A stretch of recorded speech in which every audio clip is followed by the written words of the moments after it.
Welcome to Free Your Mind Reviews. This is Chris Johnson with a review of Dolittle. So, Dolittle is the latest version of the Dr. Dolittle story that, of course, was made in the 60s with Rex Harrison, and then, of course, was made twice with Eddie Murphy.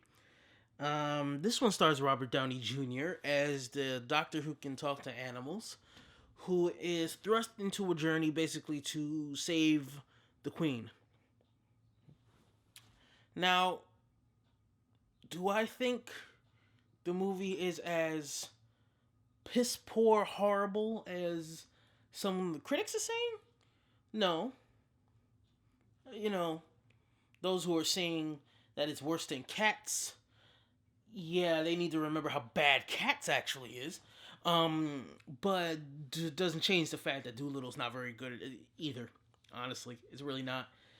Um, for the not only is it a little tone deaf, and it's probably one of the cheesiest movies I've ever seen, while at the same time having such an incredible cast, both in front of the camera and the voices. I mean, in front of the camera, you have Robert Downey Jr., you have Antonio Banderas, you have Michael Sheen, you have Jim Broadbent, and then, so many great voices playing, voicing the animals. Ray Fiennes, Octavia Spencer, Tom Holland, Remy Malek, Emma Thompson.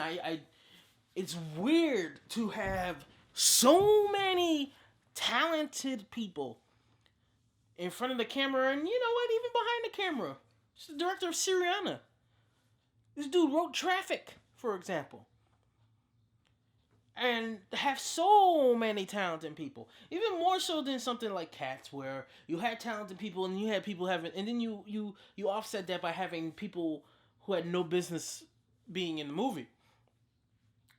But then, like Cats, you also had some. I think the key is you had a director who had no business doing this movie. Tom Hooper had no business doing Cats. In fact, Tom Hooper lost his mind doing Cats. He lost his mind. Stephen Gaghan had no business doing this movie. And I think what sets him down, besides utter stupidity, I guess, with certain creative choices, is just incompetence. Like, just things that you would expect a director to do with certain moments.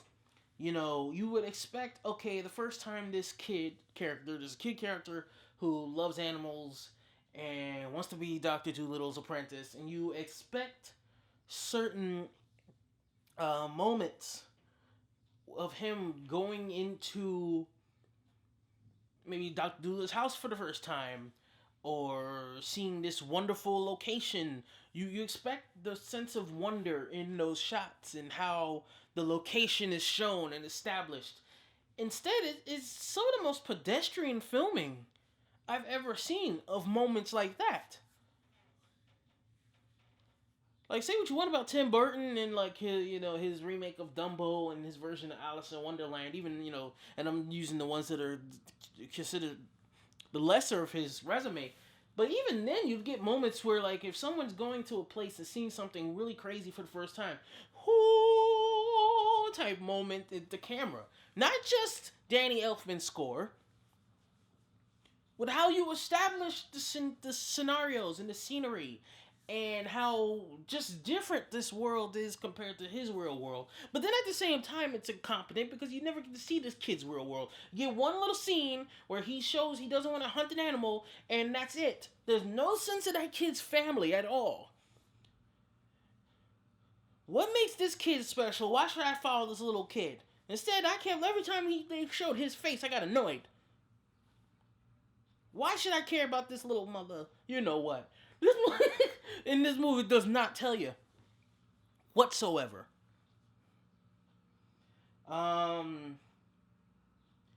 Nonsensical characters whatsoever. Actually, no. Let's go back to that other point about not telling you things at all, or not really helping you feel things, or want things, or understand things. Besides the more pedestrian levels of, hey, this person thinks this. Doolittle himself.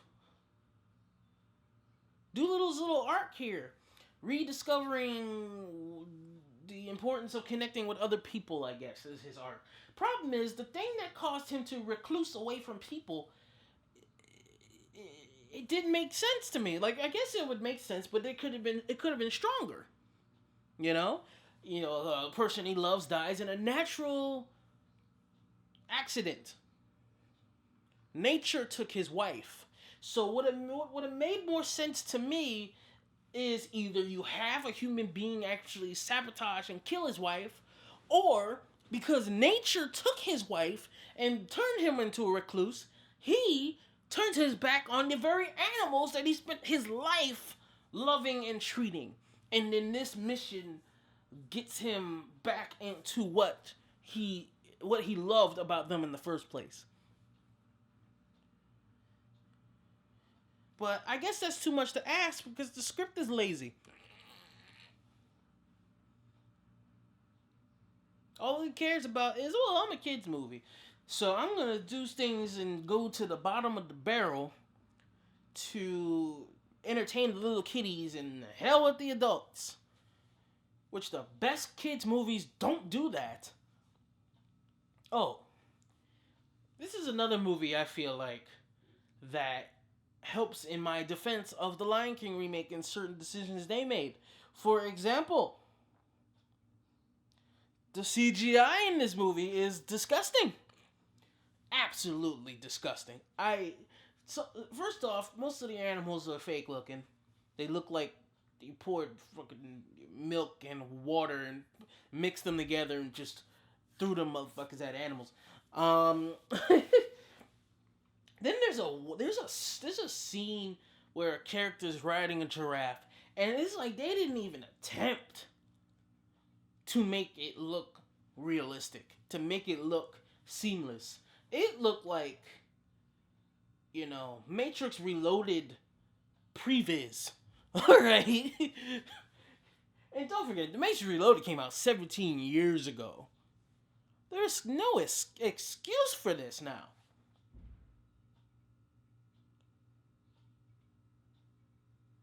Did it have to feel like a cartoon? Both in special effects and in tone.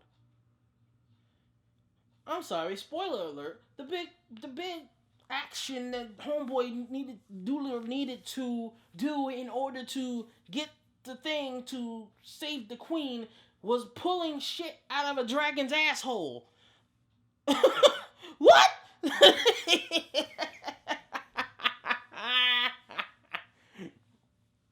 I don't know.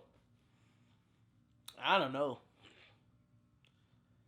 You know me, man. Robert Downey Jr. was my boy. Is my boy. He was my boy before Iron Man. I was a fan of Robert Downey Jr. before he played Iron Man. For me, Iron Man just cemented his legacy. That for me, even with his troubles, he's like Eddie Guerrero to me. Eddie Guerrero was with wrestling. Somebody had a dark life and dark decisions and overcame it and became a legend. Nothing he does at this point will hurt that legacy for me. But I wouldn't have done this movie, man. Nah. And it's funny, everybody was talking about how terrible his performance is. I understand where they're coming from, but it's not from a lack of effort. Dude is trying to do something interesting here. The Welsh accent and everything, it's just nothing's working. But honestly, no one's good in this movie. Michael Sheen gives the worst performance, I think, of his career in this movie. Michael Sheen is fantastic. He's a fantastic actor. As far as I'm concerned, everybody was talking about Celine with the Underworld movies. I feel like Michael Sheen carried those movies on his back. And mind you, he was only in 2 of them. But they're my 2 favorites in the series, so, there you go. But no, he's not good in this movie. No one's good in this movie. And the best thing about the voice work people is they get to hide their faces.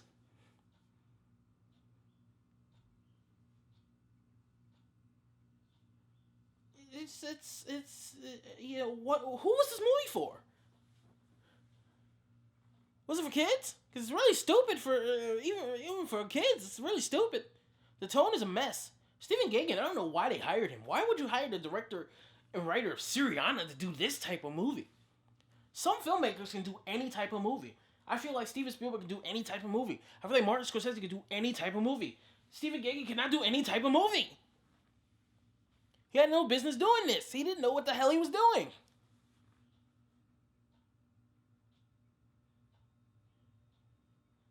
Antonio Banderas' character, his daughter was married to Dolittle, and I'm just thinking, wait a second. Antonio Banderas and Robert Downey Jr. are pretty much around the same age. How old is his daughter? Then you see the daughter, and the daughter's like looks like the same age as them. I don't know. That was weird. I know that's not a big deal, but it was a little weird. Seriously, why make this movie? Who was this for? And I was just bored. That's what's going on in a lot of these bad movies too lately. Is like a Boss and stuff like that. I was bored with Like a Boss. I was bored here. Because the story is just lacking. I didn't find the journey interesting at all. It felt so who cares?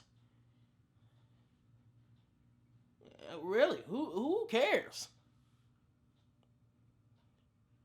And it sucks that this is Homeboy's first movie after Avengers Endgame. Good God, man. Mark Ruffalo has Dark Waters after Endgame. Scarlett Johansson is a 2-time Oscar nominee just for 2019 movies. Because she followed Endgame with Jojo Rabbit and Marriage Story. Chris Evans, Knives Out. But Robert, the best of all of them, honestly. His first movie after Endgame is Dolittle. Why? Why? God, why? It's a comedy that's not funny. It's a child's movie with no wonder. Special effects are bad. Its jokes are stupid. Its story is... what story? What story? I don't think there's going to be career killers out of this. I don't know. Maybe Stephen Gaghan. I don't know. Because he proved that he has no range. Better stick to those type of Syriana type movies. Don't ever try and get outside the box again, maybe.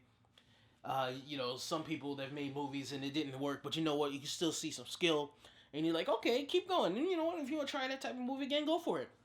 Get some more movies in between and go for it. I'm not saying that here. Don't do that again. Don't do it again. Don't. And don't make a Dr. Dolittle movie ever again. Stop it with that. Please.